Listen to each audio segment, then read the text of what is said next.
Hi everyone, Jeremy Edge with Escapingthe.com. I have a lot of adults asking, what do I do if I have a gaming disorder? If I have a gaming addiction, what do I do? Right? I want to stop. I want it to be a part of my life, but I don't want it to take over my life. So these are some things that you can do if you're struggling with gaming as a problem. It's a disorder. It's an addiction. If you're an adult, this can be really good. Some things you can do to help get to a better place. The first thing you can do is to stop gaming. Just give yourself a break from the activity. Doesn't mean you have to stop forever, but give yourself around a 60 to 90-day period of you're not gaming, the type of gaming that's causing problems for you. Maybe you're playing Xbox, PS5, or PC, right, whatever it may be.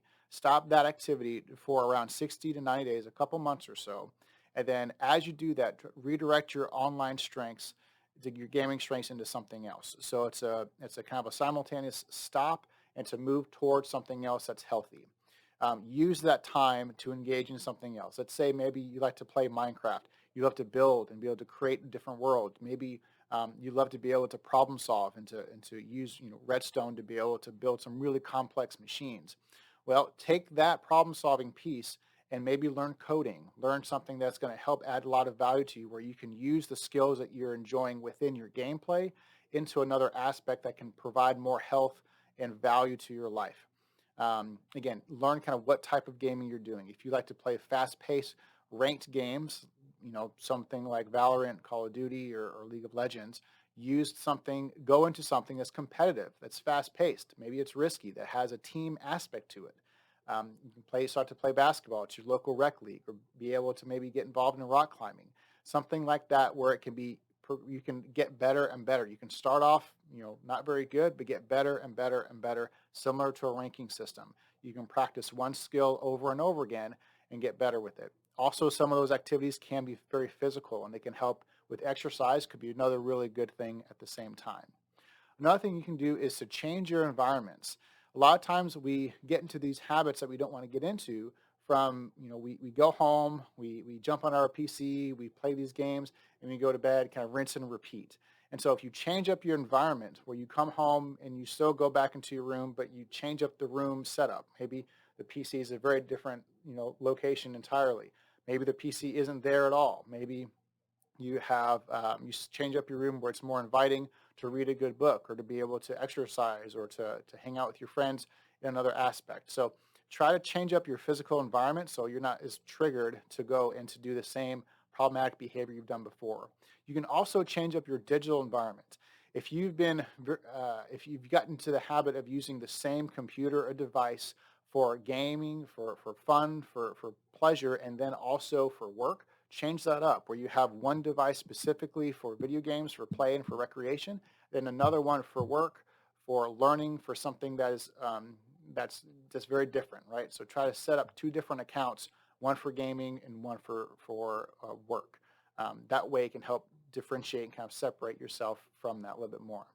Also, it's good to set up protective factors. A protective factor is a system that helps you make healthy choices, helps protect you from something that is problematic or that's an issue, right? And so if you know that you're going to come home and you're going to want a game from, let's say, 6 to 9 o'clock, you come home, you want to just unwind, you want to de-stress, you want to escape, then change up kind of what your evening routine looks like where you don't have the option to game. Maybe you go out with some friends. Maybe you go exercise in the evening. Maybe you go on a nice walk. Maybe you go to a local coffee shop or a local library and get into a really good book.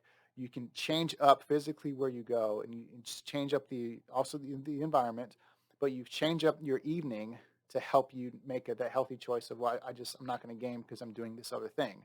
That factor of setting up that system, whatever it is a protective factor.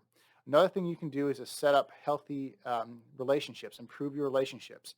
If you're in a committed relationship, if you're dating somebody, use that time to improve your relationship. Go out on fun dates. Go do some fun activities together. Just have some good conversations. But improve your relationships. And if there are any issues with the relationships, maybe we're trying to go to games to avoid the relationship, then use that time to process it, to work through it, and to get to a better place. The last thing you can do is address underlying issues. There's a lot of reasons we play games, and they're a fun, good thing, but there are also a lot of reasons why we play games in a problematic and a disordered kind of way. We could be using games to escape really deep trauma. We could be using games to escape unhealthy relationships or just challenges in a relationship. Maybe we don't know how, we don't find purpose in our life. We don't find meaning. There's no joy. There's no satisfaction in the work that we do. And so games can provide that sense of accomplishment, that sense of mastery that we're looking for. And so it's good to address what these underlying issues are. You can do that within a counseling session. You can do that with a friend, a family member. But that's something that else you can do to go from recreational or from disordered to recreational to a healthier place. I hope this has been helpful. If you have any questions, reach out to me at Escapingthe.com. My practice is all about helping those with problematic screen use in gaming. So we'll hopefully talk with you next time. We'll see you then.